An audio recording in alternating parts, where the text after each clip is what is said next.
Welcome to another transfer tips video ahead of Game Week 22. I'm going to select 3 players to buy, hold, sell and skip. And we're also going to be talking about the free hit throughout this video. And also about Heung-min Son, what should we do with him, Cristiano Ronaldo and a few other big names. So let's get straight into the video. We're going to start off with the buy section and we've got Marc Cucurella as the first buy of Game Week 22.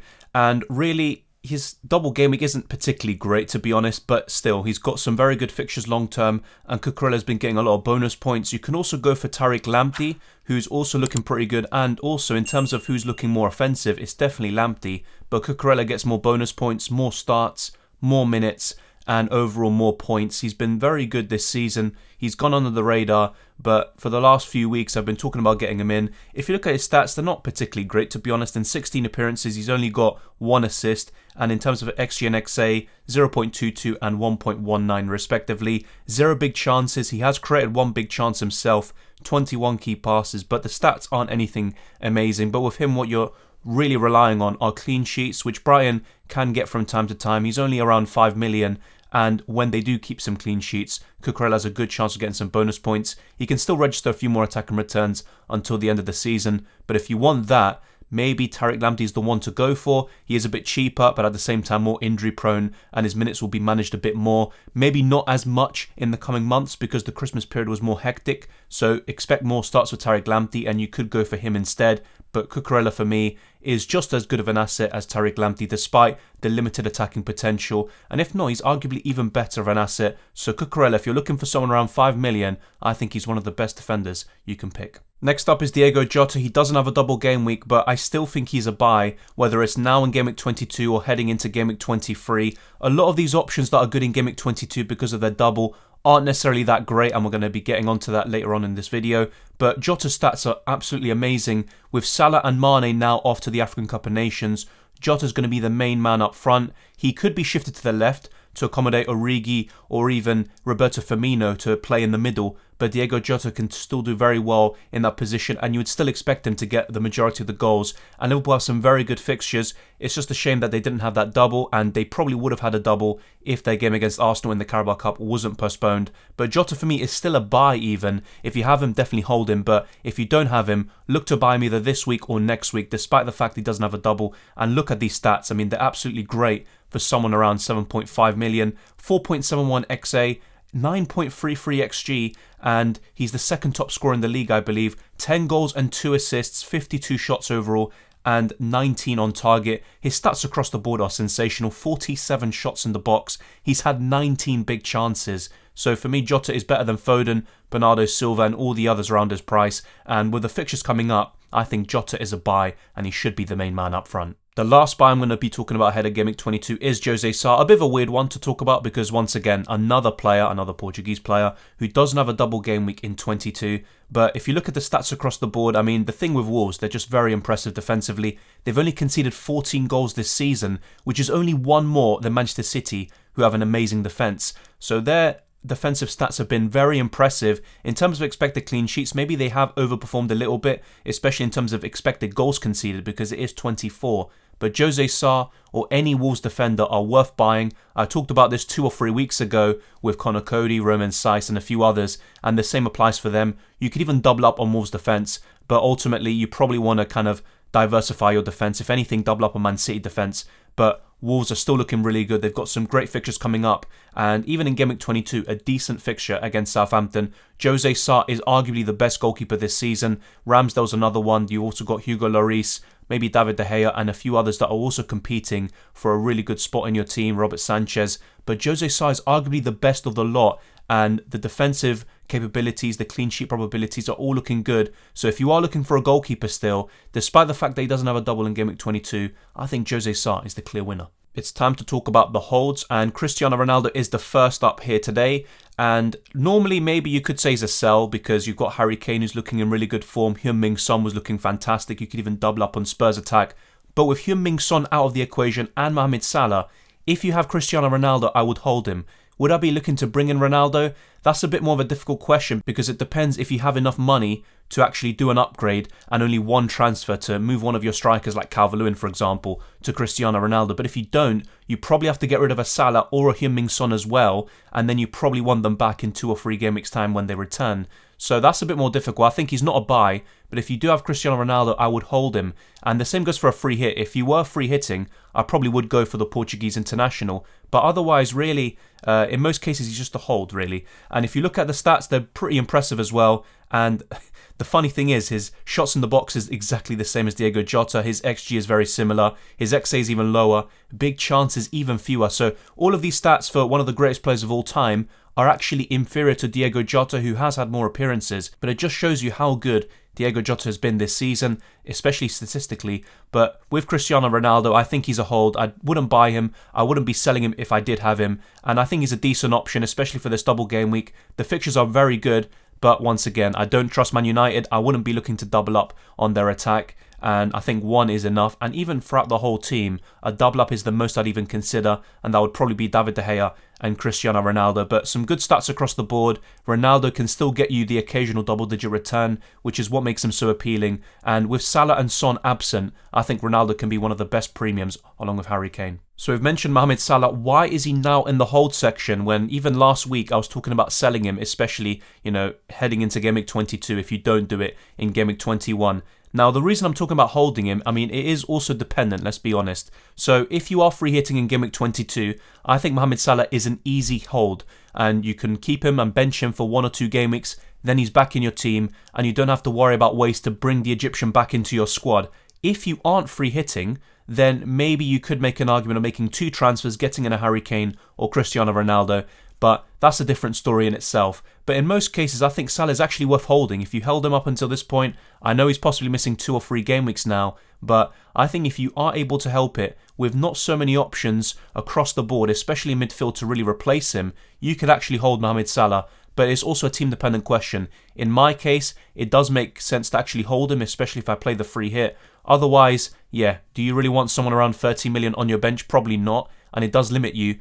But let's talk about the premiums. You've got Lukaku, you've got Harry Kane and Cristiano Ronaldo. But in midfield, with Heung-min Son out of the equation, it just makes it more difficult really to find a really good replacement. You could go from Salah to Maddison, then bring Salah back in 2 game weeks' time. But other than that, really, I just look to keep Mohamed Salah and keep things simple at this point. But once again, a team-dependent question. Let me know what you're going to be doing with Mohamed Salah. Will you be selling, holding? Well, I'm not even going to say buying. There's no point of buying him right now. Look at the stats. They're absolutely amazing. They've been amazing all season. He's only blanked 3 times. So we don't really need to talk about the stats. Just look at them and, very impressive. Let's move on to the next few players. Phil Foden is another hold which might be contentious. A lot of people might be thinking, well, he does have COVID and he doesn't have a double game week in 22, so why keep him? But I think the fixtures from 23 onwards are that good that I would keep Foden if I had him. Would I bring him in? Once again, no, he doesn't have a double. He will be available because the actual COVID test happened before New Year's Day and there's pretty much a 2-week gap between Game Weeks 21 and 22. So don't worry about Phil Foden in terms of COVID. In terms of the stats, they're decent. They're not as good as Diego Jota, but still some good stats across the board. Foden has had limited minutes and a bit like Ronaldo, he can get you the occasional double-digit return. So he's very explosive, but maybe not so consistent. A lot of different factors such as disciplinary issues, also COVID, have prevented him from really getting a nice run in the team, and if he had done so, then I think he would have actually got even more points and better stats across this point. But still, 5 goals and 4 assists is a decent return in only 13 appearances, 27 shots and 22 shots inside the box, 4.3 XG and 4.39 XA, so very identical XG and XA figures. 6 big chances and 7 big chances created, pretty even in terms of goals and assists. I think Foden, the more he plays, the more he's going to deliver. The problem is the minutes, but if you have him, I think I'd keep him. The fixtures are that good, and if I'm looking at the other City options in attack, Sterling and De Bruyne might be a good like-for-like Salah replacement, but ultimately I look at the rest, even Bernardo Silva, and I prefer Phil Foden. For me, Heung-min Son is a sell. You could arguably say the same about Salah. Once again, it's a team-dependent question, but you can always move Son to a Maddison and then spread the money around. If you are one of the ones with Salah and Son, I'd actually probably rather keep Salah. They're probably going to miss the same amount of game weeks, and yes, Salah is more expensive, but Salah's the one you definitely want to have in your team, as opposed to Son, who is more of a luxury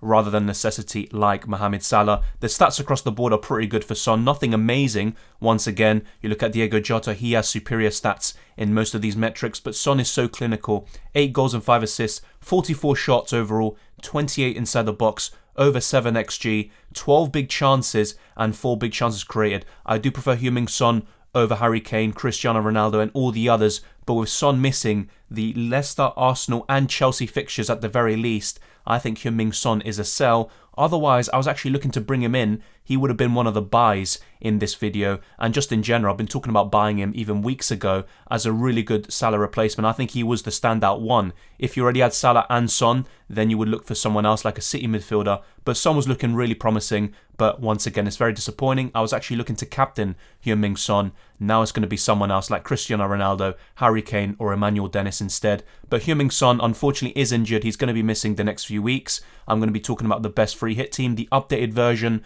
without Heung-min Son, because he's such an important figure. He was going to be the nailed on, possibly captain. He was definitely going to be in every single one of these free hit teams, and now we have to adapt. And even in my team selection, he was one of my transfers in if I didn't decide to free hit. Unfortunately he's out, so for me, Heung-min Son is a sell. Brentford have a double game week, but they're facing Liverpool and Manchester United, and that Liverpool fixture is away from home. And I was talking about Brentford assets in the last few weeks. I just don't like any of them, if I'm being completely honest, and that includes Ivan Toney, who's been very disappointing this season. He's got 4 goals and 2 assists, some decent stats across the board, but nothing special. Only 5 big chances and 5 big chances created. The stats have heavily declined even in the last few game weeks, and ultimately I think Ivan Toney's a sell. I don't even care if he has a double game week. I'd rather go for an Emmanuel Dennis, a Joshua King or someone else. I don't really see him getting that many points in this double game week. If he does, then fair play, and you can always keep him, but I definitely wouldn't be looking to buy him in. And even though he just had some nice fixtures and he's got a double game week in 22,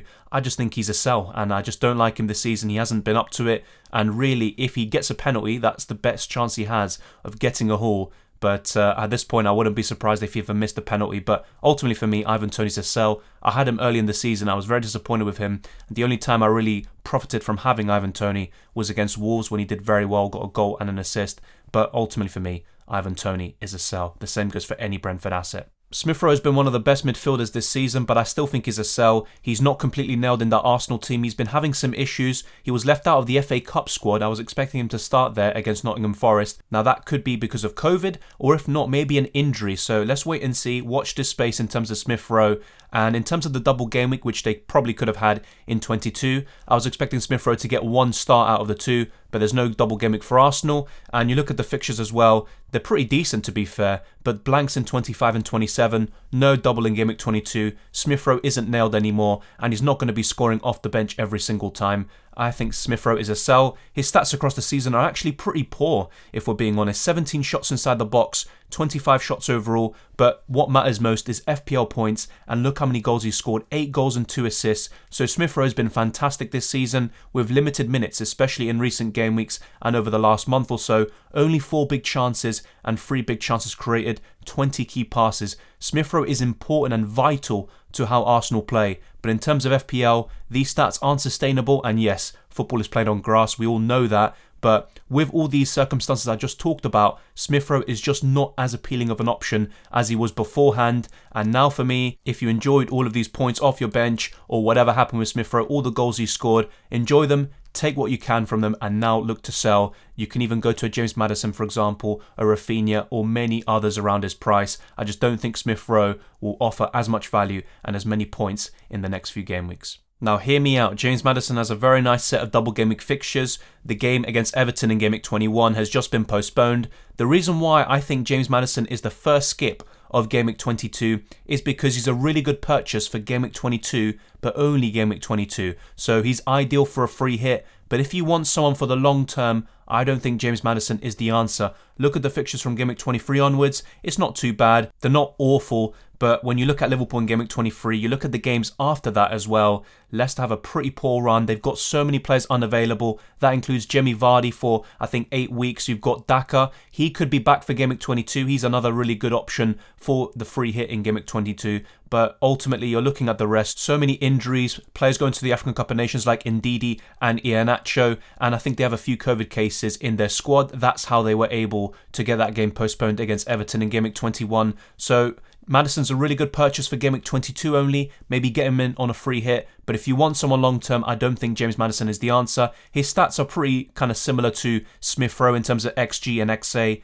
Big chances and big chances created. And in terms of shots, 36 shots overall, 17 on target and 16 shots in the box. They're pretty decent for someone around that price. The same applies for Smith Rowe. 5 goals and 5 assists in 18 appearances. He's been very streaky, very in form recently. I think he's fantastic on a free hit. But in terms of a normal transfer for the long term, I don't think Maddison is the right player to go for.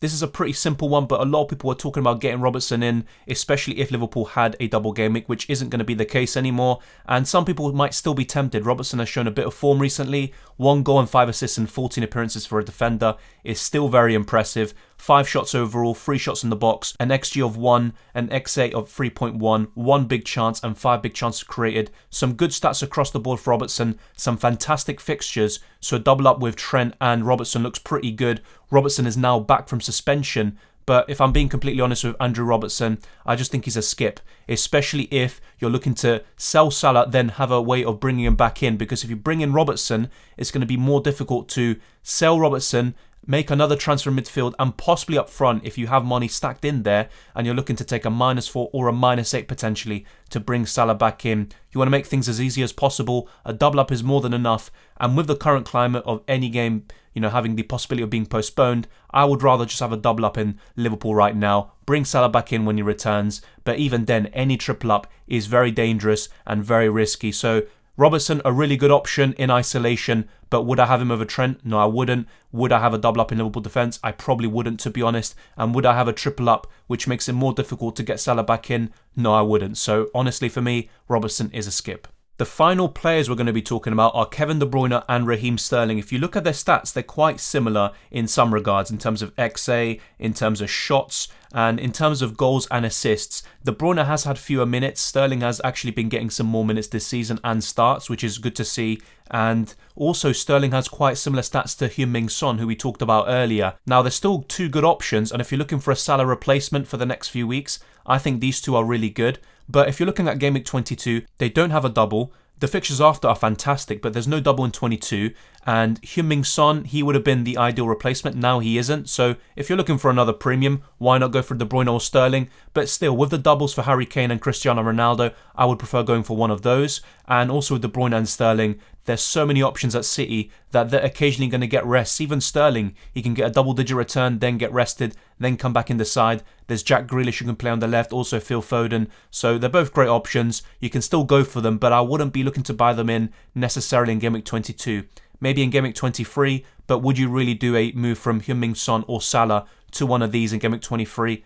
Probably not. There's still good choices, you can go for them, but ultimately with no double in Game Week 22 for these players, I probably would be looking elsewhere like Cristiano Ronaldo and Harry Kane and look to go for other avenues in midfield. So De Bruyne and Sterling for me are skips. They're still good choices. Consider them from Game Week 23 onwards, but at the same time, when Heung-min Son and Mohamed Salah return, I think they're both better choices than the citizens. So that's it. We actually talked about more players this time with that kind of comparison between De Bruyne and Sterling, who are very similar. We talked about 3 players to buy, hold, sell and skip. Let me know what you think of this. Of course, Maddison's a very good choice in Game Week 22, but once again, the fixtures after that are pretty poor. Mohamed Salah you could still sell and bring back in 2 or 3 game weeks time, but once again, it's a team-dependent question. You might have a different team and also experience. You might have to do different things in order to achieve the best possible results. But in most cases, I think this is the way to go. And James Maddison could be fantastic on a free hit. But you also want to look long term,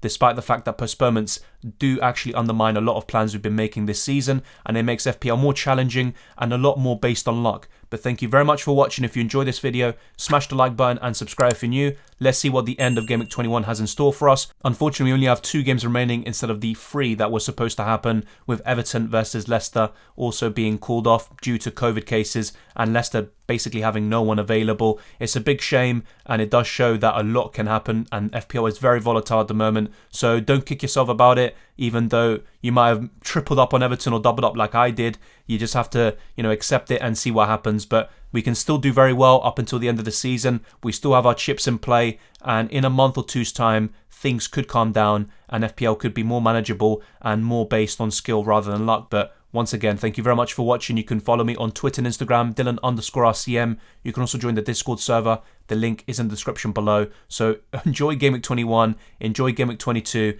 and let's see what FPL has in store for us. And I'll see you next time.